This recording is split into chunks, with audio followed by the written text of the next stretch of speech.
പ്ലാവിലും 3 ചക്കയ്ക്കകത്ത് ഒരു ചക്ക വിണ്ട് കീറി. അത്യാവശ്യം ചക്ക ഞാൻ നിങ്ങൾക്ക് കഴിക്കാൻ പാകമായെന്ന് പരുവത്തിലോട്ട് ഇപ്പോൾ ചെറിയൊരു സൈൻ കാണിച്ച് തന്നിട്ടുണ്ട്. അത് വിണ്ട് കീറി ചക്ക വിളഞ്ഞിരിക്കുന്ന അർത്ഥം. അപ്പോൾ നമുക്ക് ഈ ചക്ക എടുത്തിട്ട് ഇതുകൊണ്ട് എന്തൊക്കെ ചെയ്യാമെന്നുള്ളതാണ് ഞാൻ കാണിക്കുന്നത്. എന്തൊക്കെ ചെയ്യാമെന്നുള്ളതല്ല, ചക്ക കൊണ്ട് ഇന്ന് ചെയ്യുന്നത് ഒന്ന് പൂഞ്ഞിൽ തോരൻ. ചക്കയുടെ ചകിണി അല്ലെന്നുണ്ടെങ്കിൽ പൂഞ്ഞിലെടുത്ത് തോരൻ വെക്കുന്ന ഒരു റെസിപ്പിയാണ്. പൂഞ്ഞിൽ എന്താണെന്ന് എല്ലാവർക്കും അറിയാം. ഇനി പലയിടത്തും പല പേരാണ് പറയുന്നത്. ഇനിയിപ്പോൾ അറിയാത്തവർ പേര് പറഞ്ഞ് മനസ്സിലായില്ലെന്നുണ്ടെങ്കിൽ ചക്കയുടെ ചുളയുടെ ചുറ്റും ഇരിക്കുന്ന ഒരു 4 പോലുള്ള വെളുത്ത സ്ട്രക്ചർ, ഈ കാണുന്ന സാധനമാണ് പൂഞ്ഞിൽ എന്ന് പറയുന്നത്. അപ്പോൾ ആ ചക്കമടലിനോട് ചേർന്നിരിക്കുന്നത് നമ്മൾ അതിൽ നിന്ന് ചെത്തിയെടുക്കുകയാണ് ചെയ്യുന്നത്. അപ്പോൾ ഈ പൂഞ്ഞിൽ കൊണ്ട് എങ്ങനെ വളരെ ടേസ്റ്റി ആയിട്ട് നാടൻ രീതി, ചക്കയുടെ ഒന്നും കളയാറില്ല, ചക്കയുടെ മടലും എടുക്കും. നമ്മൾ മുള്ള് മാത്രമാണ് ആ ചക്കയുടെ കളയുന്നത്. പലതുകൊണ്ട് പല സാധനങ്ങളും നമുക്ക് ചെയ്യാൻ പറ്റും. ചക്ക എല്ലാവർക്കും ഇഷ്ടമാണ്. പണ്ടത്തെക്കാലം കൊണ്ട് എനിക്ക് തോന്നുന്നു ഇപ്പോഴാണ് കൂടുതൽ എല്ലാവർക്കും ചക്ക ഇഷ്ടമായിട്ടുള്ളത്. അതുകൊണ്ട് ഇപ്പോൾ നമ്മൾ പൈസ കൊടുത്തൊക്കെ പണ്ടൊക്കെ വീടുകളിൽ നിന്നൊക്കെ നമുക്ക് ചക്ക ആവശ്യമുണ്ട്. ഇപ്പോൾ വീടുകളിൽ ഇപ്പോൾ പലരും താമസം മാറി പലയിടത്തും ആയതോടുകൂടി വീടുകളിലൊക്കെ ചക്ക കുറഞ്ഞു തുടങ്ങി. അതുപോലെ തന്നെ ആർക്കും അങ്ങനെ ചക്ക പൊതുവെ കിട്ടുന്നതും കുറഞ്ഞു. അപ്പോൾ അതുകൊണ്ട് തന്നെ എല്ലാവരും പുറത്തുനിന്ന് വാങ്ങിക്കുകയാണ് ചെയ്യുന്നത്. അപ്പോൾ നമുക്ക് പൂഞ്ഞിൽ തോരൻ എങ്ങനെ ഉണ്ടാക്കുന്നത് നോക്കാം. ഇപ്പം ഞാൻ ഈ അരിഞ്ഞ് വെച്ചിരിക്കുന്ന പൂഞ്ഞിലാണ് കാണുന്നത്. അത് ചക്കച്ചുള ഉപ്പേരിയും മറ്റും വറക്കാനെടുത്തതിൽ കുറച്ച് ചുളയും കൂടെ ചേർന്ന് വന്നതാണ്. ഇതൊന്ന് വെള്ളത്തിൽ കഴുകിയിട്ട് ഒന്ന് അരിപ്പയിൽ വെള്ളം വരാൻ വെക്കുക. നമുക്ക് പൂഞ്ഞിൽ തോരനുള്ള അരപ്പുണ്ടാക്കാം. അതിന് വേണ്ടി 1 കപ്പ് തേങ്ങ, അതുപോലെ തന്നെ ഒരു 1/4 ടീസ്പൂൺ മഞ്ഞൾപ്പൊടി, ഒരു 4 അല്ലി വെളുത്തുള്ളി, 2-3-4 ചെറിയ ഉള്ളി കൂടെ ചേർത്തൊന്ന് ചെറുതായിട്ട് ചതച്ചെടുക്കുക. ഒരു കാരണവശാലും വെള്ളം ഒഴിച്ച് അരപ്പ് ഉണ്ടാക്കി എടുക്കല്. കല്ലുണ്ടെന്നുണ്ടെങ്കിൽ കല്ലെ വെച്ച് ചെറുതായിട്ടൊന്ന് ചതച്ചെടുക്കുക. അല്ലെന്നുണ്ടെങ്കിൽ മിക്സി ചെറുതായിട്ടൊന്ന് ഇതണക്ക് തന്നെ ഒന്ന് ഗ്രൈൻഡ് ചെയ്തെടുത്താൽ മതി. പൂഞ്ഞൂരം ഉണ്ടാക്കാനായിട്ട് ഞാനിപ്പോൾ ഒരു വലിയ ചീനച്ചട്ടിയിലോട്ടേക്ക് കുറച്ച് വെളിച്ചെണ്ണ ഒഴിച്ചു കൊടുത്ത് ചൂടായപ്പോൾ കടുകും പിന്നെ അത്യാവശ്യമുള്ള ഉഴുന്നുപരിപ്പും കൂടെ ചേർത്ത് കൊടുത്തിട്ടുണ്ട്. ഒരു 3-4 വറ്റൽമുളകും കൂടി ഇട്ട് കൊടുത്തിട്ടുണ്ട്. പിന്നെ നമുക്ക് കറിവേപ്പില, നാടൻ കറിവേപ്പിലയാണ് നിങ്ങളുള്ളവർക്ക് നല്ലത്. കറിവേപ്പില അച്ചാർ ചേർത്ത് കഴിഞ്ഞാൽ ടേസ്റ്റ് കൂടത്തേ ഉള്ളൂ. അതുകൊണ്ട് തന്നെ കറിവേപ്പില നിങ്ങൾക്ക് ആവശ്യത്തിന് ചേർത്ത് കൊടുക്കാം. ഇനി പൂഞ്ഞിൽ ചേർത്ത് കൊടുക്കാം. ഇങ്ങോട്ട് പൂഞ്ഞിൽ ചേർക്കാൻ നേരത്തേക്ക് ഇപ്പം നിങ്ങൾ കണ്ടല്ലോ, ഇതിനകത്ത് ഇപ്പം തന്നെ വെള്ളം കാണുന്നില്ലെങ്കിൽ തന്നെ വെള്ളം ഉണ്ടെന്നുണ്ടെങ്കിൽ ചക്കയുടെ പ്രത്യേകത ഒരാവി കൊണ്ടാൽ തന്നെ വെന്തു പോകും ചക്കുരു ഒഴികെ. ചക്കുരു മാത്രമാണ് വേഗം കുറച്ച് താമസമുള്ളത്. ബാക്കിയുള്ള എല്ലാ സാധനങ്ങളും പെട്ടെന്ന് തന്നെ വെന്തു പോകും.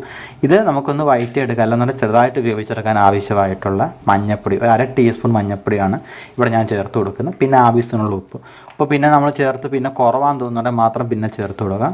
പിന്നെ അത്യാവശ്യത്തിന്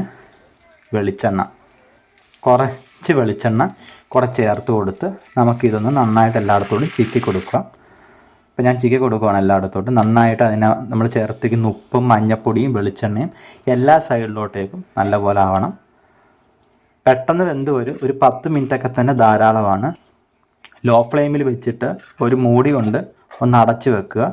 അങ്ങനെയാണെന്നുണ്ടെങ്കിൽ പെട്ടെന്ന് തന്നെ നമുക്ക് ചക്ക പൂഞ്ഞിൽ വേവിച്ചെടുക്കാൻ പറ്റും. അതിന് ശേഷം വേണം നമുക്ക് ലാസ്റ്റ് തേങ്ങ അരപ്പ് ചേർത്ത് കൊടുക്കാൻ ഇതിലേക്ക്. ചക്ക കൊണ്ട് ഞാൻ വേറെയും വിഭവങ്ങൾ ചെയ്യുന്നുണ്ട്. അപ്പോൾ ഇപ്പോൾ ആദ്യം പൂഞ്ഞിൽ തോരൻ കാണിച്ചേക്കാൻ ഓർത്തു ചക്ക കൊണ്ടുള്ള ചക്ക ചിപ്സ് ചെയ്യുന്നത്. അപ്പോൾ അതിന് വേണ്ടി എടുത്തതാണ് ചക്ക ചുള വന്നത്. ഇതൊന്നൊരു 10 മിനിറ്റ് ഒന്ന് നമുക്ക് അടച്ചു വെച്ച് വേവിച്ചെടുക്കാം. ലോ ഫ്ലെയിം മതിയെ, പ്രത്യേകം ഓർത്തോളുക. ഇപ്പോൾ പൂഞ്ഞിൽ അത്യാവശ്യം വെന്ത് വന്നിട്ടുണ്ട്. ഈ ഒരു പരുവം ഇപ്പോൾ ഞാനിപ്പോൾ ഒന്ന് നോക്കട്ടെ ഇതെങ്ങനെ ഉണ്ടെന്ന്. ഇപ്പോൾ നിങ്ങൾ നോക്കിയാൽ കാണാൻ പറ്റും, ഇവിടെ നിങ്ങൾ തന്നെ വെള്ളമയമോ അങ്ങനെയൊന്നുമില്ല. നമ്മൾ ഒഴിച്ച എണ്ണ മാത്രമേ ഉള്ളൂ.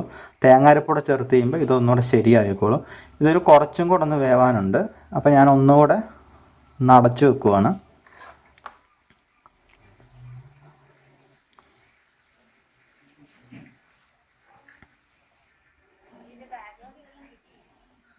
ഒരു 3 മിനിറ്റൂടെ ഞാൻ അടച്ചു വെച്ചായിരുന്നു. പിന്നെ ഇപ്പോൾ ഒന്നുകൂടെ നമുക്കിതൊന്ന് തുറന്ന് നോക്കാം.